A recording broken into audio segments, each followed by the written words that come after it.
Hello, my name is Kumkum Gautam, and in the previous lecture, we have discussed about the porifera and its general characteristics. And today, we'll discuss about the canal system. Okay, now the canal system is an important system of the poriferans, and so how it is formed? So it is formed a complex system of pores and canals. So basically, it is a water canal system that has been formed by a complex system of pores and canals. Now, this system is called canal system. Now, it is meant for food gathering, for respiration, and for removal of waste, or we call excretion. So in the previous lecture, I told you that respiration and the excretion has been taken place through the general body surface, but it is another means by which the poriferans can respire and remove their wastes. Now, there are the three type of canal system that we are found or that we can see in the sponges. Now we're going to discuss about the three types. Now, this is in canal system. So, it has been divided into three types. First is an Escon type. Okay. Now, this is the simplest one. A simple canal system that doesn't have any foldings of the body. Okay. That's why we called it a simplest type of Escon canal system. Now, next is a Sycon type that contain a minimum folding of the body wall. So this is showing a little bit complexity, and this is a Sycon type. And last is a Leucon type that has a maximum folding of the body wall. So here we can see the complexity of the canal system. Now, first we're gonna discuss about the Escon type, the first one. Now, example of Escon type is Leucoselenia. Okay. Now, the water canal system in which the water will move into the body through the ostia, then the water will come into the spongiocele. The spongiocele is the body cavity of the poriferans.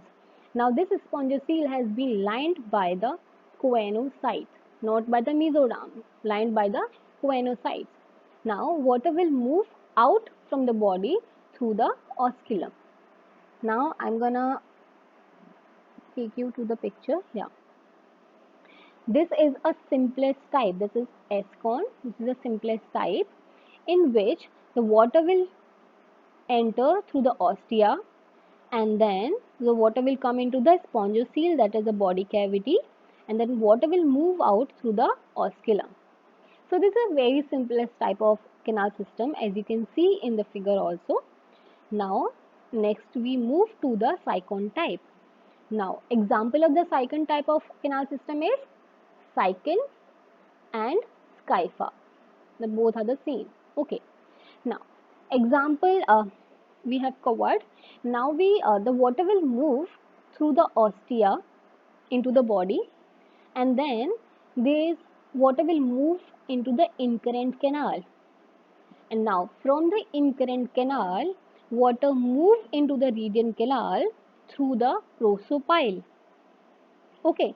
Now from the radial canal, the water will come into the spongiocele through the apopyle, and then water will move out of the body with the help of osculum. Now I'm gonna take to, yeah, this is a Sycon type, second one. Okay. Now water will come through the ostia. Now as you can see, these are the incurrent canals. Okay, these are the incurrent canals. Now the prosopyle, the prosopyle is present over here. Now, through the prosopyle, the water will come into the radial canal. These are the radial canal. As you can see over here, the name is the radial canal. Now, from the radial canal through the apopyle, these are the apopyle, the water will come into the spongiocele. Now, the water will move out from the body through the osculum. This is an Sycon type water canal system. Now we come to the next, that is Leucon, or we called a most complex canal system of poriferans. Now Example like spongilla, that we also call freshwater sponge, and euspongia, that is bath sponge. Now, water will move into the body through the ostia and then into the incurrent canal. From the incurrent canal, now water will gonna move into the flagellated chambers through the prosopyle. Now, from the flagellated chambers, I know this is very confusing. I will discuss through the figure, so we'll get more. Now, through the flagellated figure, the water will move into the excurrent canal through the apopyle. Now, the first water will move into the ostia, then into incurrent canal, then into flagellated chamber by the prosopyle, then to the excurrent canal by the apopyle, and then water will move out through the osculum. Now, come to this picture so that we can easily understand. Now, the water will come first through the ostia, they'll enter into the ostia, then they come into these are the incurrent canals. Now, from the incurrent canals, these are the prosopiles. Basically, these are the prosopiles where water will come into the flagellated chambers. These are the flagellated chambers.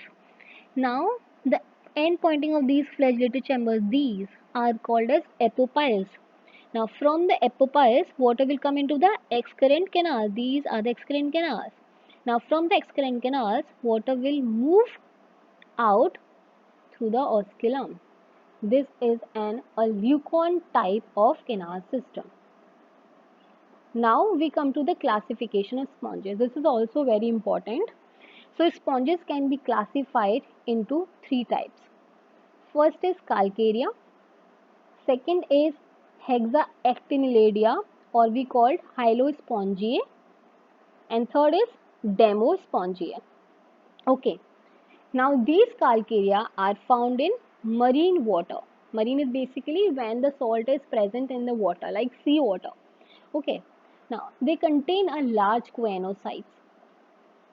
Now, as the name is already describing this calcarea means they having a calcium carbonate spicules. Okay, and now these spicules can be a monoaxone or triaxone, means they can be like one axone or they can having a triaxone. Okay, so example of calcarea is leucoselenia or cycon, that have a common name like urn sponge or crown sponge. Okay, we can also call them urn sponge or crown sponge. Next is hexaactinelladea or Hyalospongiae. Now they are also found in the marine condition.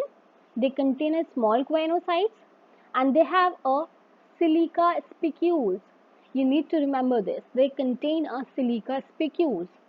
As the name already describing, they having a hexaactinelladea having a 6 number, so also they having a hexaactine. Now example of hexaactinelladea, Euplectella, that have a common name like ideal gift in Japan. So basically Euplectella is considered as an ideal gift in Japan. Now next is Pheronema, that we also called as bowl sponge. The next is Hyalonema. The common name is glass rope sponge. Now next come to the next class is Demospongiae, which can be found in the marine water or in the fresh water. Now this is the only class that we can see in the fresh water. They contain a small choanocytes. They consist of silica as well as spongin fibers. So they contain both the fibers, whether it is made of silica or the spongin. So they contain both of these fibers. Now they can be monoaxone, means single axone, or they have a tetraxone. Tetra means 4 axone they can contain. Now example like Helicondria, Halichondria, Helicondria. That means they have high power to tolerate high salinity. Salinity means salt concentration. So they can tolerate high salt concentration, or we call it salinity. Now next is Cliona. We also called as boring sponge. Okay.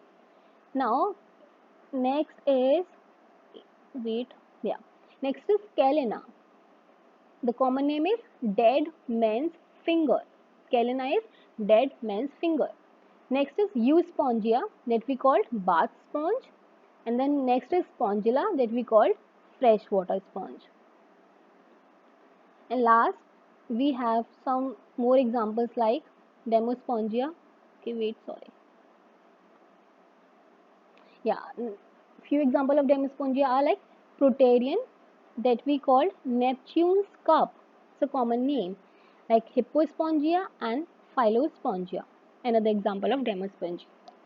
So this is all about today's class, and I hope you like it. If you like this video and you want me to share more videos with you, so please subscribe my channel. Thank you.